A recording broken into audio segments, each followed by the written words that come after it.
한 지점에서 흙을 채취했다고 명시했지만 오염도 조사 결과가 없는가 하면 채취 사진과 주소가 잘못 표기되기도 했습니다. 이렇게 생활 터전을 이루고 있는 사람들이 있다는 것을 생각하지 않았다는 게 사실 저는 이해가 좀 안 되죠. 당시 10명의 위원이 참석한 회의록입니다. 한 위원이 시설 투시도를 보고 경악했다며 도면을 보면서도 어떻게 할지 속된 말로 멘붕이 왔다고.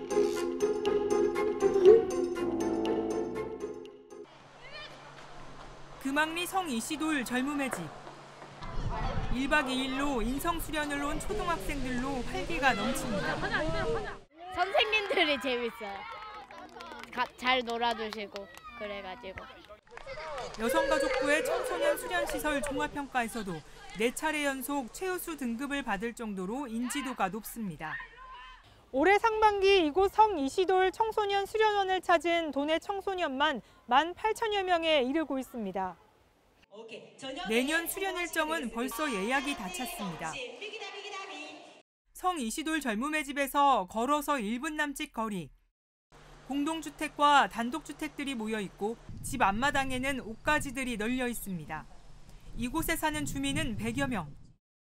성이시돌 젊음의 집과 성이시돌 요양원, 말기 암 환자들이 지내는 성이시돌 복지의원 등 폐기물 처리 업체로부터 반경 2km 안에 있는 시설 직원과 그 가족들입니다.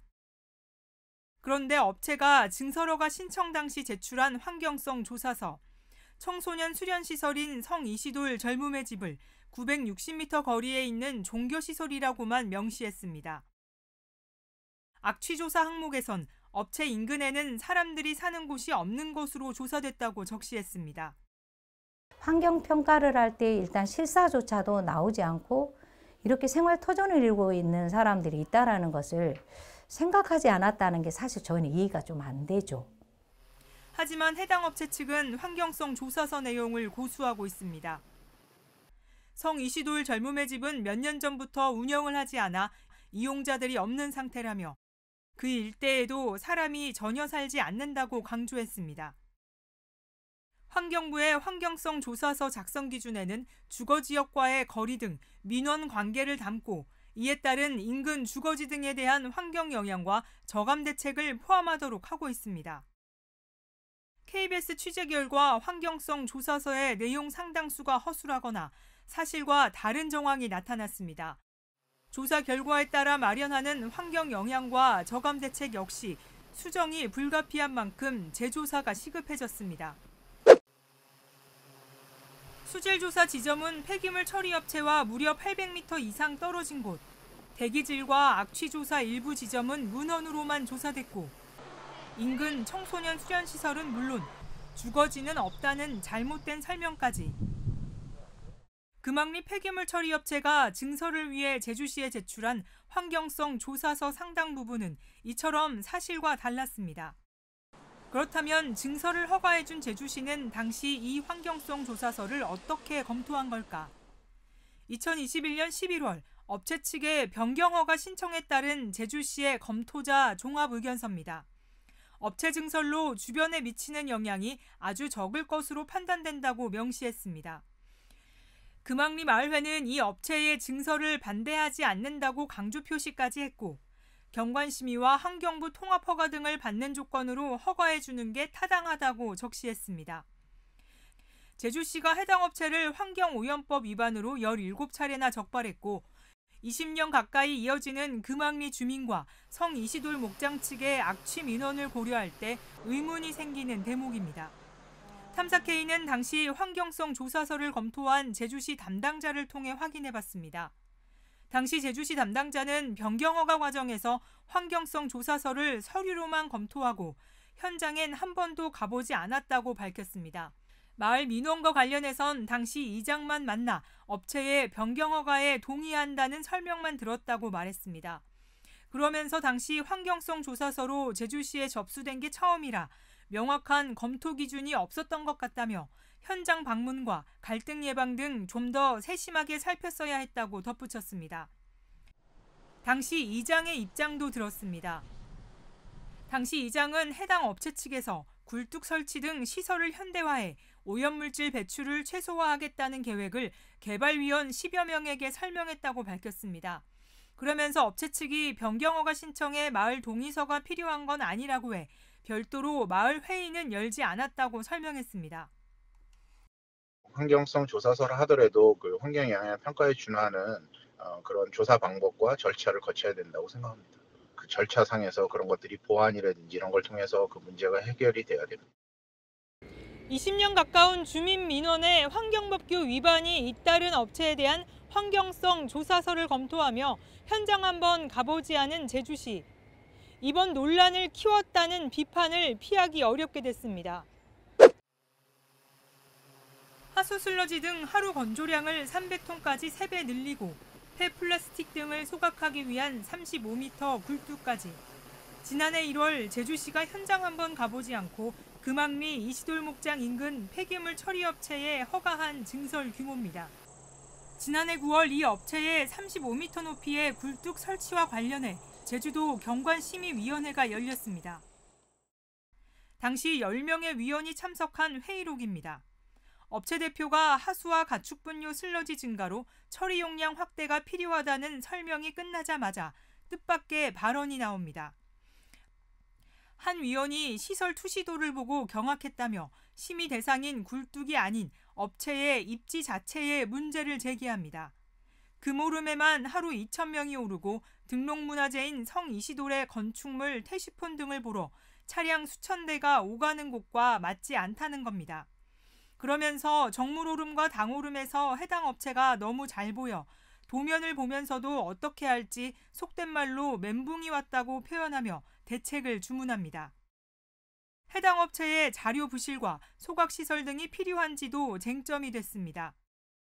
한 위원은 업체에서 준비한 자료에 하루 슬러지 처리 가능량을 100톤이라고 해놓고 실제 처리는 절반인 51톤만 하고 있다고 명시됐다며 왜 증설하는 것이냐고 지적합니다.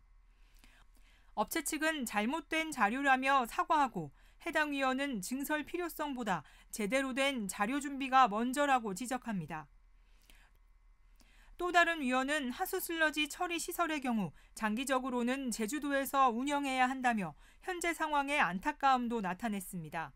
그러면서 당장 경관훼손 최소화를 위해서라도 시설 주변 전체에 나무를 둘러 심을 것을 주문하고 업체 측은 이시돌 측 토지가 포함됐다며 협의해보겠다고 답합니다. 탐사회의와 연락이 닿은 당시 위원장 등 심의위원들은 굴뚝에 대한 논의를 넘어 입지 자체와 공공운영 방안 등에 대해 우려가 컸다고 말했습니다. 이미 제주시가 허가한 상황에 마땅한 대책도 없어 의견을 모으는 것도 어려웠다고 입을 모았습니다. 결국 심의위는 시설이 보이지 않도록 업체 대지 주변 전체에 나무를 둘러 심고 시설의 색상 재검토 등을 조건으로 통과시켰습니다. 그런데 한 달 뒤 업체에서 제출한 조치 계획서에는 심의위가 요구한 내용들이 반영되지 않았다는 이유로 돌려보내졌고 다시 한 달 뒤 보완된 조치 계획서가 제출돼 가까스로 통과됐습니다. 탐사회의는 제주도에 당시 조치 계획서를 요청했지만 민간업체와 관련된 사항이라며 공개하지 않았습니다. 악취와 기름기 가득한 금왕리 폐기물 처리업체의 야적지 현장. 지난 8월 탐사회의가 야적지 인근 2개 지점에서 채취한 토양 오염도 조사 결과 구리와 아연은 목장용지 기준으로 사람의 건강과 동식물 생육에 지장을 줄 수 있을 정도로 높게 나왔습니다. 한 곳에선 아연의 경우 기준치보다 최대 4배 이상 높았습니다. 3년 전 이 업체에서 처리되지 않은 하수 슬러지 각각 120톤과 1,200톤, 슬러지를 섞은 부숙토 8,700톤이 적발된 3개 지점. 당시 제주시가 이 일대에서 진행한 토양 오염 조사 결과를 확인해봤습니다. 슬러지와 부숙토 야적지에서 조사했는데도 중금속 오염도를 나타내는 아연만 기준치보다 다소 높고 나머지 항목은 기준치보다 모두 낮습니다. 3년 뒤 오염이 심각할 정도의 결과가 나온 KBS 분석과는 다릅니다. 당시 제주시의 토양 분석을 위한 출장 보고서를 살펴봤습니다. 슬러지 등의 야적 적발 현장은 3개 지점이라고 명시했지만 실제 토양 채취는 2개 지점만 한 것으로 나옵니다. 적발 현장 2개 지점에서는 한 지점당 각각 1개씩의 토양 시료만 채취했는데 환경부 기준과는 다릅니다. 환경부의 토양오염 공정 시험 기준에선 오염 대상 지역을 포함해 5에서 10m 거리에 있는 1개 지점씩 모두 5개 지점을 선정해 채취하도록 하고 있습니다. 하지만 제주시는 이를 따르지 않은 겁니다. 한 군데에서 한 번만 폈다고 하면은 거기에 따른 대표성을 가지기가 힘들다라고 생각이 듭니다. 문제가 되는 지점인데도 불구하고 농도가 낮다라고 하면 그 시료 채취가 제대로 이루어졌는지가 먼저 확인이 필요한데 출장 보고서엔 허점도 발견됩니다. 한 지점에서 흙을 채취했다고 명시했지만 오염도 조사 결과가 없는가 하면 채취 사진과 주소가 잘못 표기되기도 했습니다. 한편 당시 제주시가 실시한 침출수 오염도는 총 질소와 총 인등의 항목이 하수 원수보다 3배에서 최고 6배 이상 나쁜 것으로 나타났습니다. 이에 대해 제주시 측은 흙 채취의 경우 오염 대상지 한 곳에서 한 지점만 채취하는 것으로 알고 있고 주소 오기는 실수였다고 말했습니다.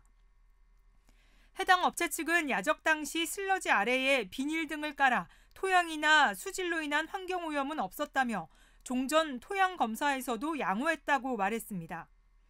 문제는 3년 뒤 탐사K 조사에선 토양 오염이 심각했고 인근이 지하수 자원보전 1등급 지역으로 확인됐다는 겁니다. 이제 토양에서 휘발되는 이제 오염 물질도 있을 뿐더러 그다음 토양에서 유실되는 그 지하수까지 오염될 수 있는 것들이 있기 때문에 토양뿐만 아니라 대기, 수질, 토양, 악취까지 전반적으로 대대적으로 연구를 해야 된다. 토양환경보전법에선 조사 결과 오염 기준을 초과하면 정밀조사나 정화명령을 내리도록 하고 있습니다. 제주시가 최근 조사한 업체 인근 토양 분석 결과가 주목되는 이유입니다.